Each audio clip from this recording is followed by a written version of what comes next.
Duelists, the bird is the word. Let's go.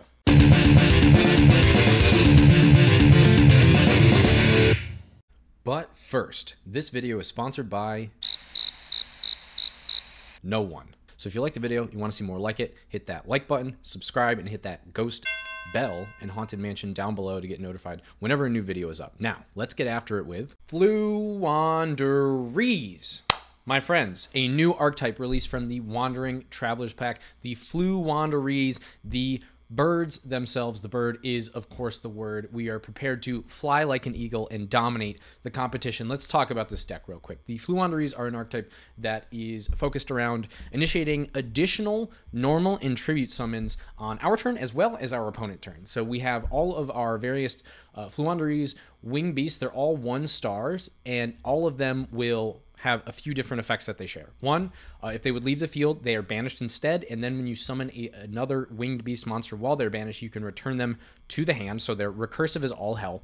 In addition, when they are normal summoned, you can trigger an effect, and if you meet the criteria for that effect, you can immediately normal summon an additional monster. So for something like the Floowandereeze and Stry, you can banish a card from either graveyard, and if you do that, you can normal summon another winged beast monster from your hand. Now, if you can't do that, maybe in the case of Floowandereeze and Toucan, if you do not have a Floowandereeze monster already banished and you can't return it to your hand, then you will not get that additional summon. So that is something to note. The two best ones, of course, are Rabina and Eaglin. They both search for a wing beast monster. Respectively, Rabina searches for a level 4 or lower, and Eaglin searches for a level 7 or higher, which is where we are going to get our boss monsters. Primarily want to get Rabina out, search for Eaglin, and then search for our boss monster, which will initiate, and we will usually do a tribute summon. Speaking of boss monsters, we have a few in this deck.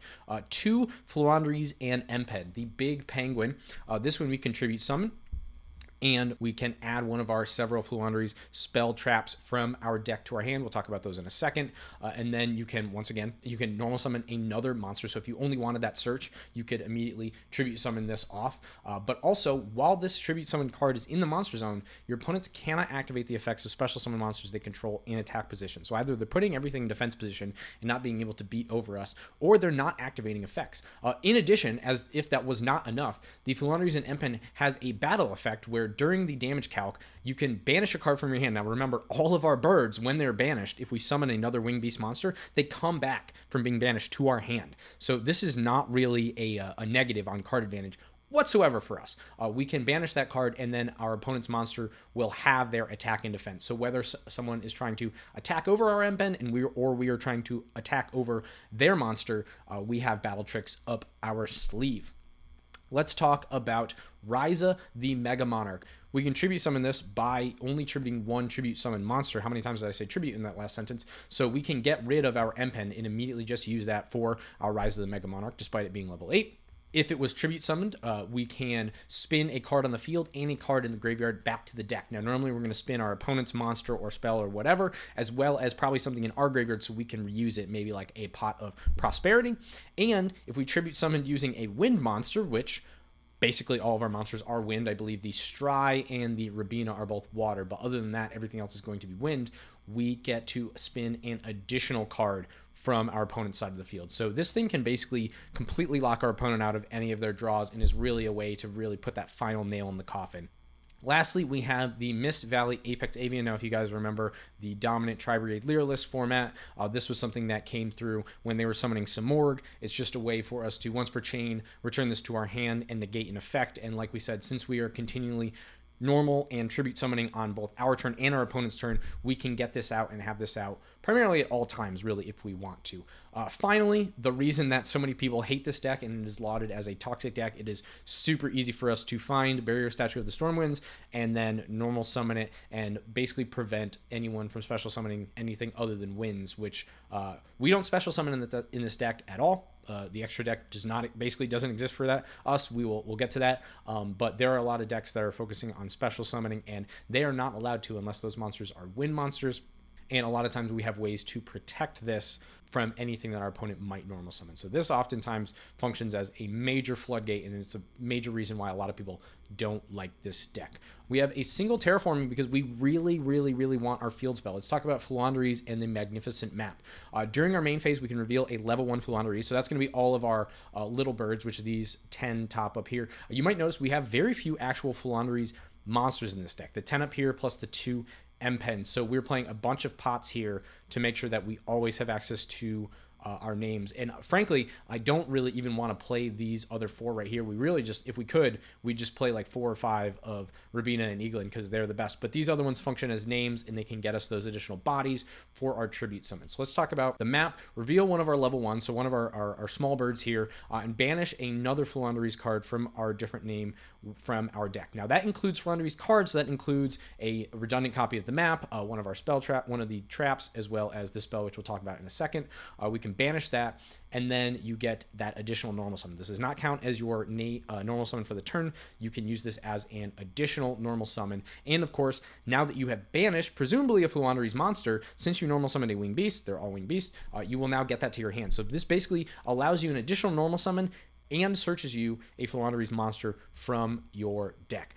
Extremely important. This card is bonkers. Next, let's talk about the Unexplored Winds. This allows us to tribute summon utilizing one of our opponent's monsters in addition to one of ours, as opposed to 2 of our own. So basically a build your own kaiju. This is a nice way to get rid of problematic monsters from our opponent's side of the field that can't be touched or that happen to be bigger than some of our monsters, because we don't have any monsters that are over 3k, and a lot of times 3k is kind of that benchmark in terms of if you're going to be winning combat or not, despite the fact that M-Pad has that very nice damage calculation ability. In addition, because this card already didn't do enough, we can send up to 2 winged beast monsters from our hand, put them on the bottom of the deck, and then draw additional cards in case we're really hurting or we really need a specific card to put our opponent away. Lastly, just the 6 pots. Like I said, we don't care about the extra deck. We could even play the pot of extravagance if we wanted, but I like the ratios in this deck. And then finally, we have the Floowandereeze and the Dreaming Town. This just allows us to initiate the normal summon on our opponent's turn, essentially. Which also, the map, I forgot to mention, does that as well. If our opponent normal summons a monster, we can then immediately normal summon a monster and get our chain going. The extra deck, real quick, the only important part about it is the Slacker Magician, which we can go from 2 level 1 monsters. Like I said, all of our small birds are level 1. We can go from the Slacker Magician into the Downer Magician and then into a 4 Material Zeus, which is 2 board wipes for us. The rest of the extra deck we can technically make, but we hardly ever will. Usually we're able to thoroughly deal with anything our opponent's doing just by utilizing our main deck because the Floowandereeze are so resilient. Let's get into the games. Oh, I need a drink before we go and harass these people. Alrighty, so let's begin. We are on the draw, and our hand has potential. Obviously, we have the Ash, we have the Call By, we have the Crossout, a lot of good hand traps, especially if we're trying to go second. The pot is incredibly important because 1, if you're feeling nervous, it'll calm you down. But 2, we need to find a bird off the top, preferably a Rabina, so that we can pull into our chain and start tribute summoning. We already have the Avian in our hand, so we can negate things as necessary. Our opponent is on the Winged Dragon of Ra. Let us Ash that ancient chant. I do not need them adding this anytime soon. There are 1,000,001 ways for them to cheat out the Winged Dragon of Ra, and that is a formidable monster once it is on the field. Just incredibly hard to get onto the field. We draw a second Crossout Designator. Now, something I do want to mention while we fire off the Pot of Duality, the Crossout Designator, though it is obviously excellent against any sort of hand traps in this deck, can fold to some hand traps if they hit you right at the right spot. It also banishes a card, which, if you remember, we can banish any of our birds and then normal summon a Winged Beast monster to add it to our hand. So it is essentially a tutor in our deck if we don't mind the fact that we are now down a Crossout. Okay, there's a Toucan. There's a Rabina. Easy. We were going to take that off the top. Boom. Rabina, we can get this party started. Normal summon Rabina. Trigger. Now, there's the Ash, but we have all these hand traps. Called by the Grave. Negate your Ash. Get out of here.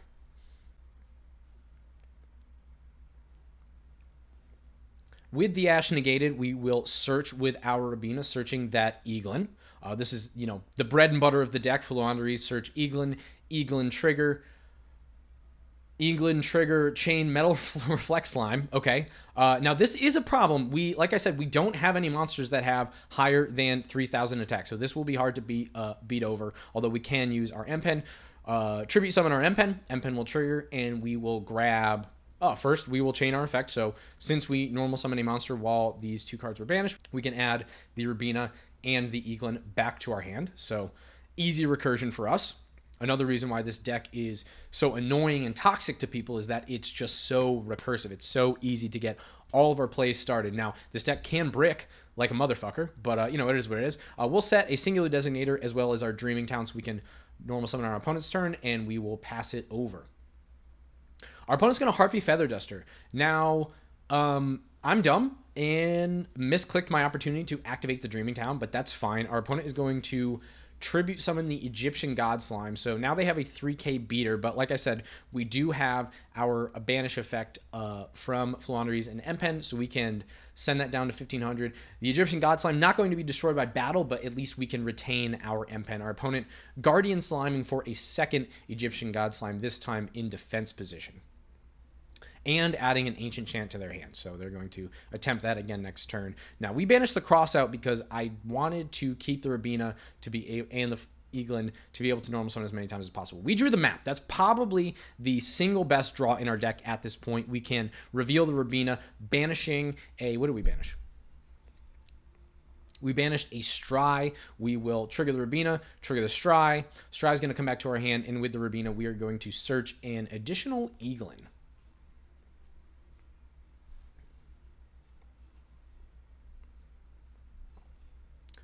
We will normal summon the Stry since we can banish a card from their graveyard and we don't need them getting that back, and then get that additional normal summon for the Eaglin. Eaglin is going to get the Mega Monarch, which we can then tribute summon for and start spinning things away, removing these problematic Egyptian God Slimes from our opponent's side of the field.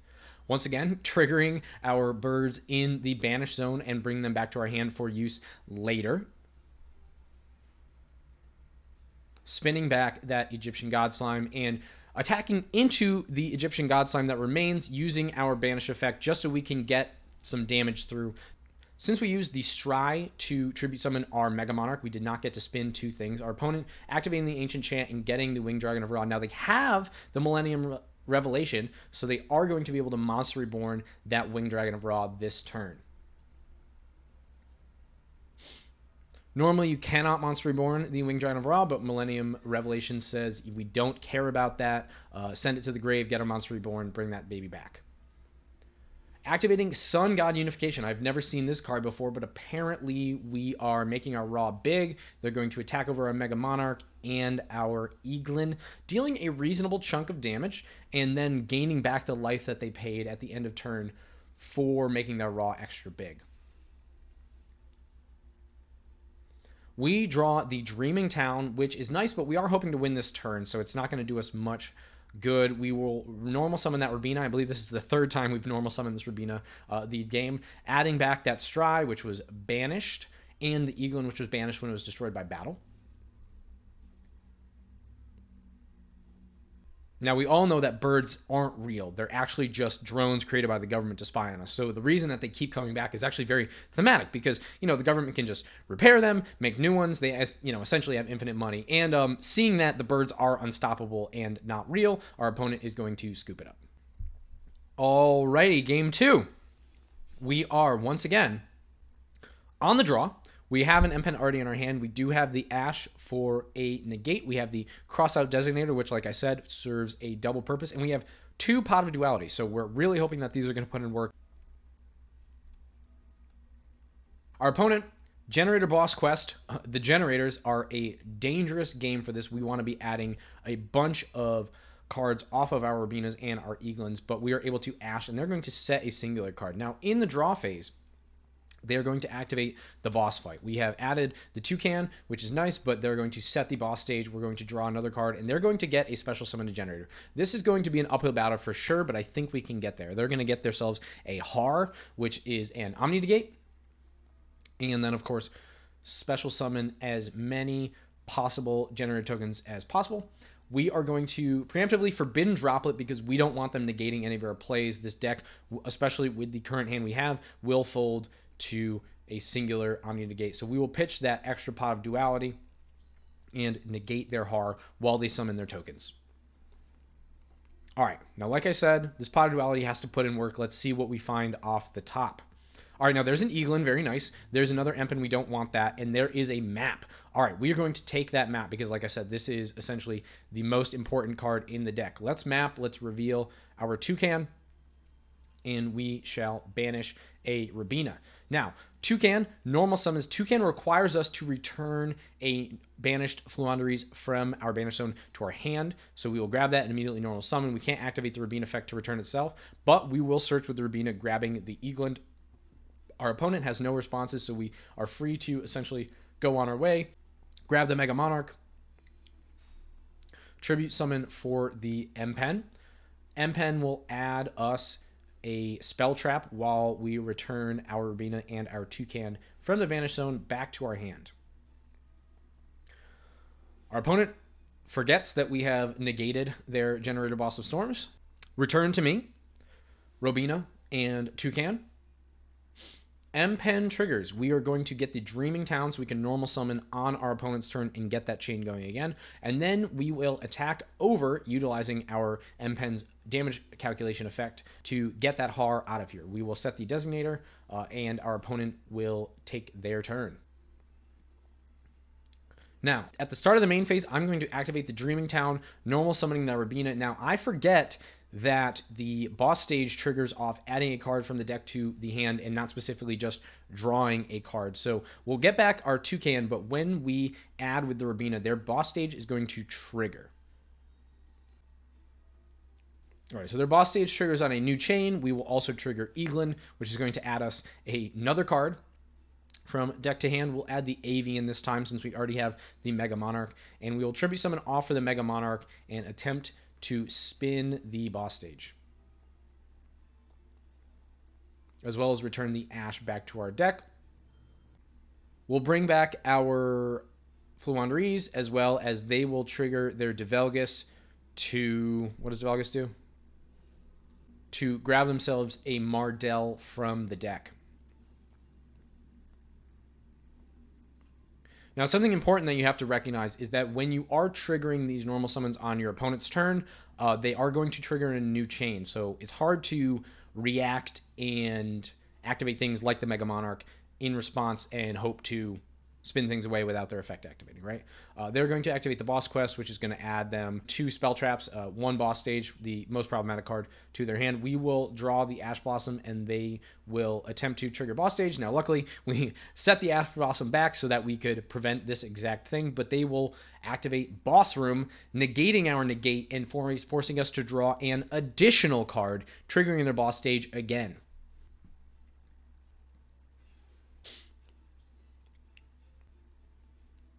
They will summon Hela and then tribute off the Mardell to Monster Reborn their Har. So once again, they have their Omni Negate. Luckily, they will not be able to trigger the second Generator search because their field has been filled. We'll go for Floowandereeze and Rabina. They will attempt to Omni Negate.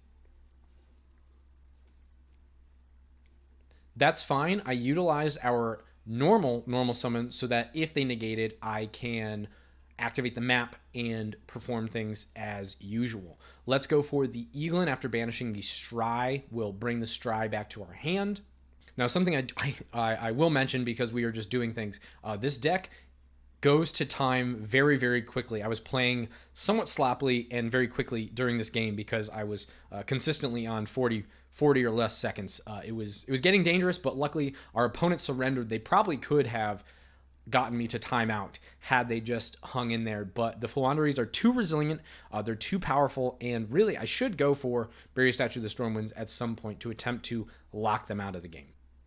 Alrighty, our final game. We are once again on the draw. Cannot seem to go first for our life. Normally, if we were going first, we'd be able to rip that barrier statue of the Stormwinds and hopefully lock our opponents out. But for now, we have to settle. Luckily, we do have a singular bird that we can utilize, the Floowandereeze and Stry. We'll fire off the Pot of Duality initially, and then that will give us a card to banish for the Stry, so we can get that additional summon, preferably to summon something that we find off the Pot of Duality. Now, our last opponent had the Skyscraper background, but this opponent is actually playing the hero deck.